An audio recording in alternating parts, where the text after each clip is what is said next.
Last time we spoke about the great Project Veritas, and I don't say that without any reservations at this point. Everything that they've been doing has been tremendous, off the scales good and verifiable, and they've got the heads on the walls to prove the fact that they are the last journalistic outlet with any sort of credibility. They are reporting on leaks, they are publishing their findings.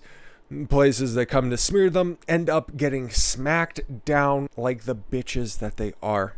Last time we talked about them, they were Project Veritas and James O'Keefe was filing lawsuits against Twitter, and here they are right now suing this fat-headed weasel and this bitch who's barely hanging on. Anna Empty Egg Carton. I forget her last name. But CNN, they're going up on the wall. James O'Keefe announced today, this is April 26th, it's a couple days old, but there's also another update which we'll get to involving the New York Times being a complete and utter trash fire. Project Veritas has filed a lawsuit against CNN in Atlanta, Georgia federal court over defamatory statements made on air. CNN anchor Ana Cabrera, that's what it was, said Veritas' suspension from Twitter was part of a much broader crackdown by social media giants on accounts that were promoting misinformation. This lawsuit does a bunch of good stuff, but trying to hold empty-headed teleprompting reading morons to account for the words that come out of their mouth on the propaganda outlets that pay them to say those words is a good step, okay? You start targeting individuals at these platforms, okay? They can't just hide behind the cover of, I was just told to say that. You're responsible for the words that come out of your mouth, and especially when you start defaming people based on information you know to be verifiably true, guess what you're going to have to start doing? Checking your sources, and maybe it'll be a return to journalism on a much broader spectrum. I like it. I appreciate it. If some asshole in his house with a microphone and a webcam purchased off of Amazon can do it, and does it several times a day without somebody writing a script for him, you with a 6-figure contract can probably do it. Or just hire somebody else to do it for you so you don't look like a moron on screen. Project Veritas' Twitter account was in fact taken down, but for supposed privacy violations, according to the big tech giants. Yeah, it said that James O'Keefe was operating multiple fake or hacked accounts. It was something retarded like that. Even Cabrera previously tweeted that Veritas' ban from Twitter was a result of alleged privacy violations, proving she knew what she subsequently reported was false. Oh man, it sucks when you have receipts out there. Cabrera had acknowledged that Twitter's original reasoning for banning Veritas before she went on air and acted with malice when she said the deplatforming was part of a crackdown on those promoting misinformation, i.e., facts that run counter to our narrative. CNN's own reporter Brian Fung, cousin Shui, followed up with Twitter and Project Veritas about the ban and reported that the account had been banned for privacy violations.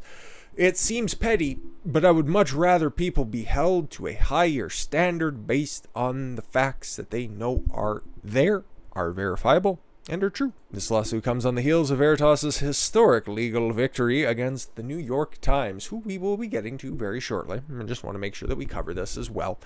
Project Veritas founder and CEO James O'Keefe announced another defamation lawsuit today, this time against cable news network CNN for contradicting its own reporting and allowing false statements about Project Veritas to be aired. The suit focuses mainly on the actions of anchor Ana Cabrera, who made false claims back in February about why Project Veritas' Twitter account had been removed from the platform. You can read the lawsuit. It's about 16 pages, but they have the important parts highlighted, so for brevity's sake, we'll just follow through with that. But of course, feel free to read the lawsuit. It'll be linked in the link in the description, of course. You claim that the removal had been part of a much broader crackdown, crock of shit. That's what CNN peddles, by social media giants on accounts that were promoting misinformation, when in fact the ban was carried out on the basis of privacy violations. Yes. Yeah, and according to Brian Fu Fighting, Twitter permanently banned an account on Thursday belonging to Project Veritas, a conservative group founded by controversial activist. Why? Because he does his job? James O'Keefe. couldn't even have the common decency to put journalist there.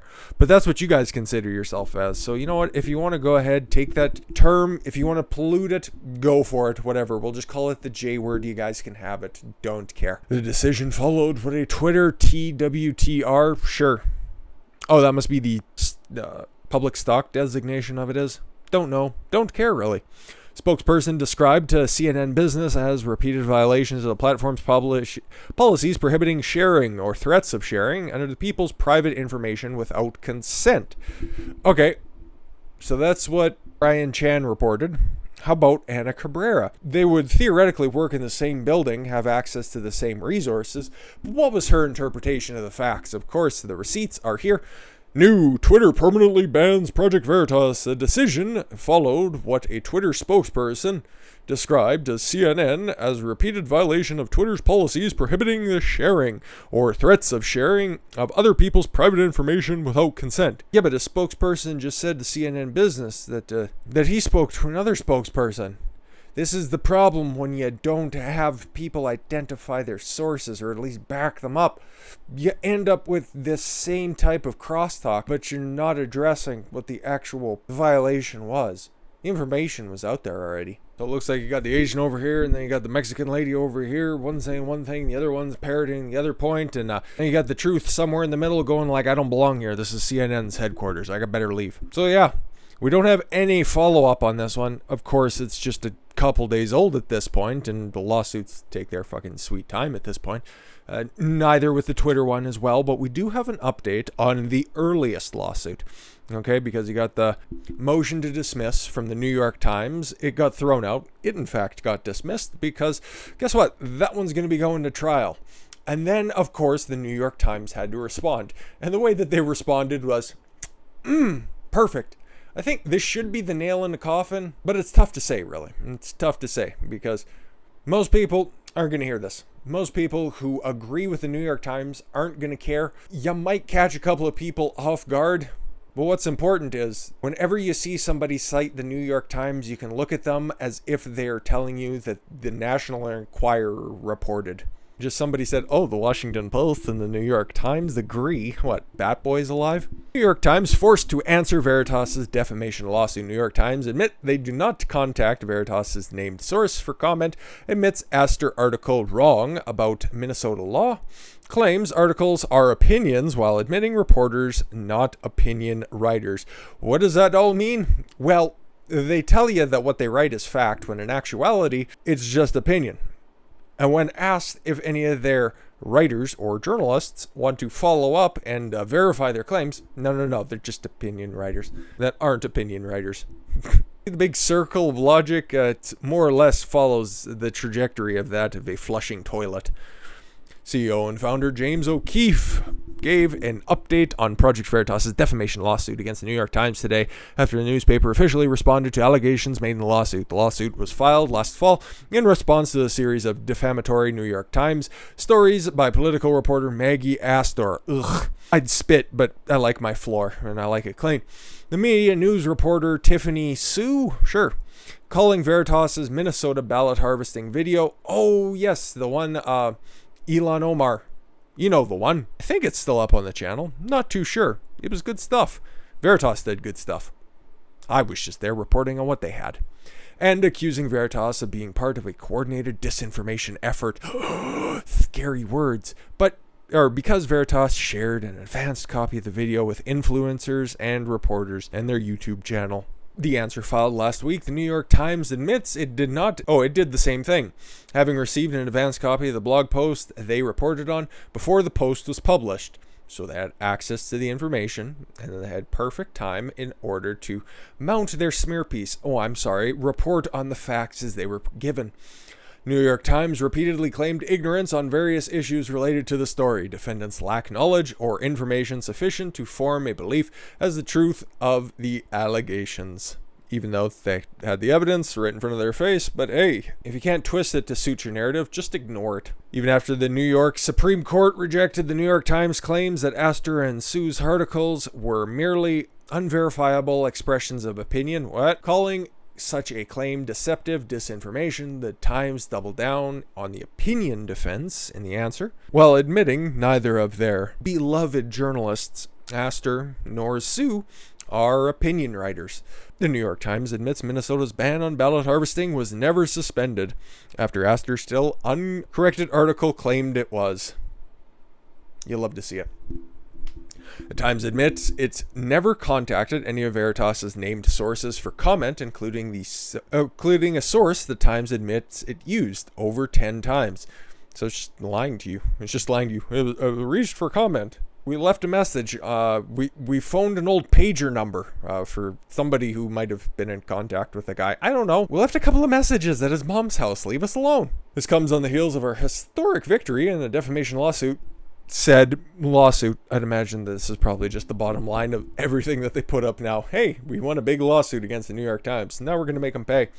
Project Veritas founder, CEO, James O'Keefe provided an update of the organization's defamation lawsuit against the New York Times today and read directly from the old gray lady's official response. At this point, let's just switch it over to the old dead lady in response to the lawsuit, which was filed last week. And it's hilarious because they just admit that they're smear merchants. The Times was forced to answer Veritas' allegations, and despite admitting certain points, the newspaper continually issued denials or claimed the defendants lacked the knowledge necessary to formulate an acceptable answer. They're too stupid to read or watch. Even after the Supreme Court rejected the Times' arguments that Astor and Sue's articles were merely unverifiable expressions of opinion, a claim the court called deceptive disinformation, the New York Times continues to assert the articles were mere opinion, even though they are not opinion writers. They're journalists for the paper of record.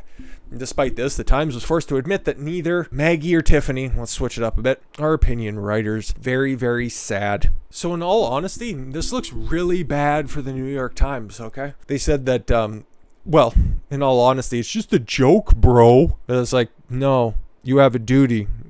Duty. They said that you are indeed somebody who should be taken with a certain amount of respect, somebody who should be held to editorial standards and practices, somebody who is writing work for a publisher who would have to hold to a higher standard. And then when that narrative doesn't fit, when it finds out that you, in fact, did not follow through on your journalistic integrity, yeah, no, that's just basically the guy who writes the comics. Don't take them seriously. Well, you shouldn't have hired them for the positions that you put them in. You shouldn't have got caught. You should have checked your sources. And you should have just watched the fucking video that was provided to you.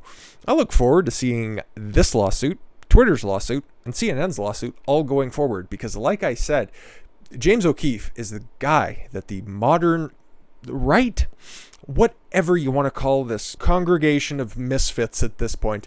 Not quite everybody on the right are people that I agree with. Not everybody who is a populist, a libertarian, I agree with. But if we're going with these very, very basic terms in order to define the group of people that we want to go forward with, James O'Keefe should be the perfect example of the type of attitude you use when you're fighting back. Don't just take it lying down. Don't just issue a bitchy statement on the defense, constantly fighting from on your heels. No, you need to be leaning in forward. You need to be torquing those hips and coming through. Fight back, because for far too long, the left, those other fucking helmet-bedecked, drooling aficionados, what they've been doing is just running roughshod, saying all of their goofy shit without any consequences. For too long, the Mitch McConnells, the John McCains, the Mitt Romneys have been running the party that is supposed to be conserving, and what is left, all you have is something so concerning Al Gore should be stomping for it. It's like an ice cube in a boiling hot glass of tea. Those conservatives did nothing to maintain the values and the principles of the functioning and prosperous Western society. Now it's time for the new kids to come through. The kids that aren't afraid to get a little bit dirty. The kids that aren't afraid to fight back. And I look forward to be following up on these lawsuits here as they progress. Because as you can see, the New York Times are definitely going to be having their hands full with James. And in some of my wilder dreams, I really hope that they go out of business on this one. But at least I hope that they end up paying and dipping into those George Soros coffers a hefty fee to fetch for this man. So he can continue to do his great reporting far into the future, because there are definitely going to be a lot of instances of this popping up in the near future, 2022, 2024, of course.